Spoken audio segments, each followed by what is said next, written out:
here, fireside, with a nice glass of porter in my recently found porter glass, just sitting up on my Zoroastrianism. Didn't realize Mithraism was an offshoot of Zoroastrianism, but that's not why you've come here. You've come to watch me in a semi-drunken state shoot my mouth off and say redonkulous things. That, my friends, I can deliver. Drink today is Lake Louie, Tommy's Porter. Not exactly what I expect out of a porter. Still pretty good, but I digress. What I've got for you today is a classic episode that I made as actually the third or fourth Drinks with Ron ever made. The first one where I introduced a new segment that has recurred a few times, and I end up pulling it off the internet. I never posted it on YouTube. It's actually a Kanye West piece, if you can believe that. This goes a few years back, and as you may know, recently he said something dumb again. How shocking. So, in light of that, I thought it was the perfect time to bring this episode back out with a few disclaimers. Disclaimer number one. I refer to Roethlisberger a few times in this piece and some troubles he had with women. I want to point out that the episode I'm referring to Roethlisberger is the Las Vegas incident, which I stand by all my statements for that, and not the second incident, which is entirely different set of circumstances, and I wouldn't say anything that I said for his first one regarding his second one. So clear that up.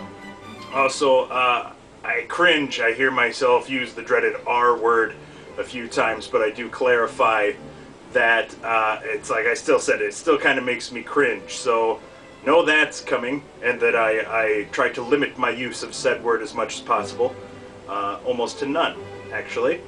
And the third disclaimer is the reason I took it down in the first place was I'm quite critical of Kanye.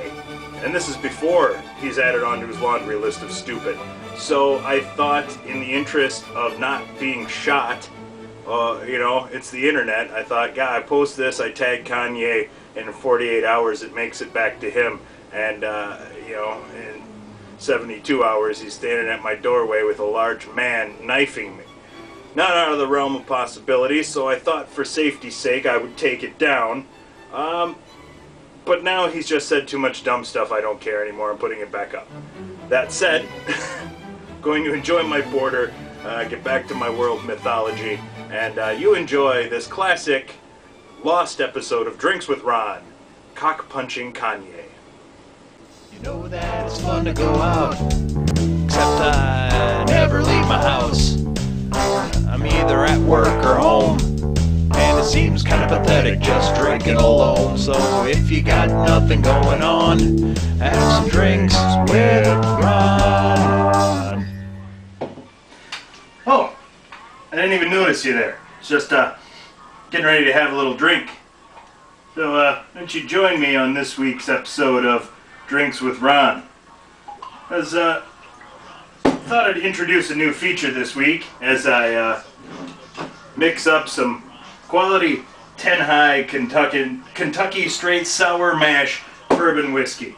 It's not as pricey as the stuff I've been drinking on here. It's more like $11 a liter as opposed to Willie Nelson's being around 30. So it's definitely not a top shelf. In fact, in my liquor store it's pretty much at the bottom shelf. But $15 for a 175, very tasty if you like the American whiskeys. Recommend it highly. Great bang for your buck. But I thought I'd introduce a new segment this week called Who Needs a Good Cockpunching? Complete with its own theme song, as seen here. You know that people are dumb at a ratio of 1 to 1, and I'm just playing a hunch that 50% of the population's out to lunch, and they take that mental luncheon. They're in need of a cockpunching. If you're one of the 4 people that's ever read my blog, you'll know that who needs a cock punching is a something I do from time to time, but this one I just couldn't wait on. See, apparently last night at the VMAs, which I was unaware they still had, because why the fuck would you have Video Music Awards when MTV doesn't play music videos? But that's besides the point here. Apparently Kanye West got up on stage, took the mic from Taylor Swift after she won an award, and proceeded to lip off how Beyonce should have won the award. Well, Kanye West has been somebody who I think for a long time has needed a good cock punching. Can't stand the fucking guy. He's an idiot of the highest order. First off, this is not the first time he's jumped on stage and done this. He did this a few years back when he didn't win an award. Because nothing screams class like after you don't win an award, you jump up on stage and tell everybody how you were robbed. That's what people who are truly deserving of awards do. Because, you know, that's the intelligent and tactful way to approach it. But that was back when he did his amazing Gold Digger song that was just fabulous. Fabulous, I said, dripping with sarcasm. That has got to be one of the single most fucking ridiculous songs I have ever heard. When he comes in with the hook saying, "I ain't saying she a gold digger," well, yes, Kanye, in fact, you are. You named the song Gold Digger, and you say the word gold digger 137 times in it. I think it was applied that you think this chick is a gold digger. Besides the simple fact that the whole song's about these rich guys who bang these tramps who are trying to take them for their money, and the song's about how evil they are, when all these rich guys who have all this money, should know better than to be bagging these gold-digging skanks. I have no sympathy for these guys. I say that wearing my Roethlisberger jersey, who is in a current situation himself with a gold-digging skank. But it's just fucking ridiculous. I mean, he's got the line in there, you know, win something on the Sunday, win the Super Bowl, and drive off in a Hyundai. Well, there's two things with that. Number one, I drive a Hyundai, and I don't appreciate you bashing my car, Kanye. Great name, by the way.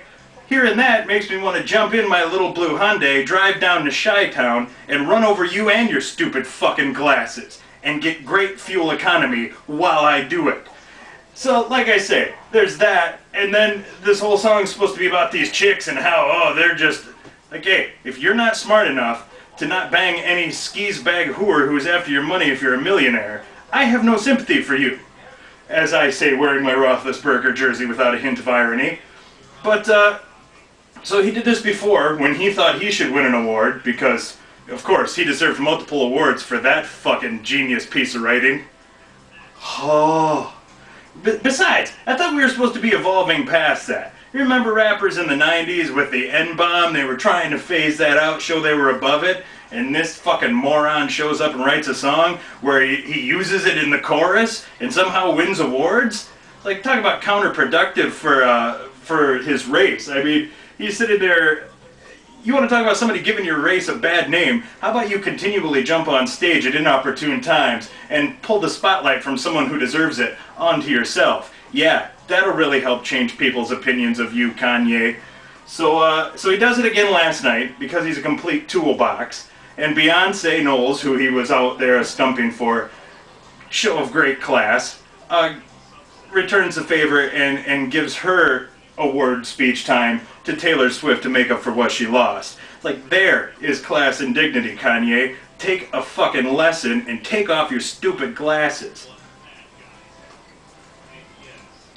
So, let me see, what else? Oh yeah, then there's the incident of the fundraiser for the Hurricane Katrina victims, where he gets on national TV in front of a live audience and says the reason that everybody is in trouble down there is because, and I quote, George Bush hates black people. First off, that's one of the most retarded fucking statements I've ever heard of. If you follow politics at all, you will know that George Bush spent a gigantic time of his pre-election and re-election terms trying to court the black vote, trying to do what he could to gain some votes from, in fact, Hispanics and any minority. So to say that he's out there, oh, George Bush hates black people, alright, that's just stupid. We'll strike that one from the record right there. But to say that that is the reason these people are in trouble, well, let me do some math on you, Kanye. Culprit number one, why these people would be in trouble. That would be the fucking hurricane. So unless you're insinuating that George Bush is paddling around a boat in the fucking Gulf of Mexico, turning on his hurricane machine just so he can get at some black people, well, then you're fucking stupid. And culprit number two, well, let's see. How about the people that built a city on a swamp below fucking sea level and put up a wall, essentially making the whole city a giant bowl waiting to flood? Which, in itself, isn't such a bad thing, except for the fact that the city council had been warned multiple times that the levee system had been getting old and had potential to be faulty, needed to be repaired. Did they do it? No, they did not. Instead, they spent over $1 million restoring a fountain in downtown New Orleans. They restored this fountain because they knew their money comes from tourism, and that's what they wanted to do. Well, it's kind of hard to have tourism when everybody's up to their neck in fucking water. So he blames FEMA, blames Bush, when it just pisses me off that there's this guy, like, okay, these people in FEMA, Kanye, they went to school for emergency management. They went to some college tech trade school. They have school behind them. They have field work. They don't just hand these jobs out to anybody. These are people who knew what they were doing and they know their jobs. You are famous because you can rhyme 2 words. And not very well, I might add. See why I drink so much now? So yeah, he's saying that this whole thing is racial.